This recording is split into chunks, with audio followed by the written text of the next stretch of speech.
ملکہ بلقیس۔ حضرت سلیمان علیہ السلام نے ملکہ بلقیس کو دعوت اسلام دینے کے لیے ایک قاصد کے نام پیغام بھیجا۔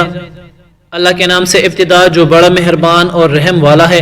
اے بلقیس، مالک الملک کے ساتھ تعلق پیدا کر اور رضا الہی کے موتی چن، قرب اعلیٰ نصیب ہو جائے گا۔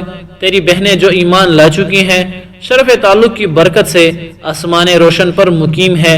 اے بلقیس، تجھے کیا ہو گیا ہے کہ تو ایک مردار دنیا پر عاشق ہے؟ جو ایمان پا چکی ہیں، اللہ تعالیٰ نے ان کو اپنی عظیم عنایت سے جو کچھ دیا ہے اس کی تجھے کیا خبر؟ اے بلقیس، آ کر دولت باطنی دیکھ اور اس سے ہمیشہ پلکاتی رہ۔ بحر جود و سخا میں آ اور بے سرمایہ کے نفع حاصل کر۔ تیری مؤمنات بہنیں سب عیش ایمانی سے لطف اٹھا رہی ہیں اور تو دنیا کا رنج و غم کب تک برداشت کرتی رہے گی؟ ملک سبا سے بیزار ہو کر سعادت کی ساتھی ہو جا۔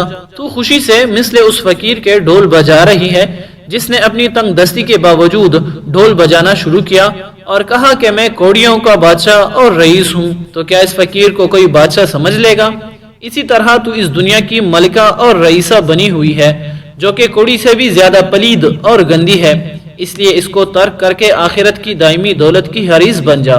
اپنے ارادہ و اختیار سے ہدایت کو قبول کر لے قبل اس کے کہ تمہیں موت آ جائے۔ اس وقت تمہیں ندامت کے سوا کیا ملے گا؟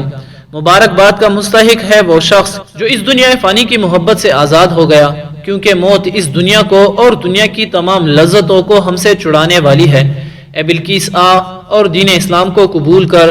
ایمان لانے کی برکت سے تو ہر وقت خوش و کامران ہوگی۔ درس حیات۔ دنیا حاصل کرنا کوئی برائی نہیں، لیکن جب کوئی دنیا کو آخرت پر ترجیح دے تو پھر سراسر خسارہ ہی ہے۔